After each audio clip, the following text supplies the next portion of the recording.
Welcome to the channel.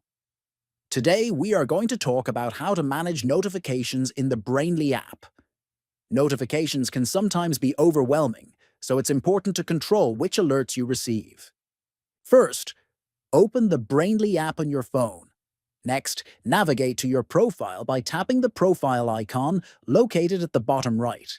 Then, at the top right corner, click on the settings icon to access the app settings.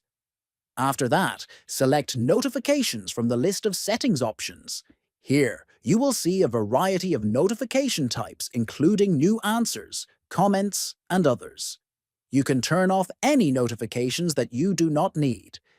Simply toggle the switch next to each notification type to disable or enable it according to your preference.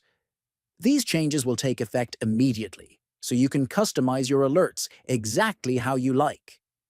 If you found this video helpful, please like, share, and subscribe to the channel for more tips and tutorials. Thanks for watching, and stay tuned for more useful guides.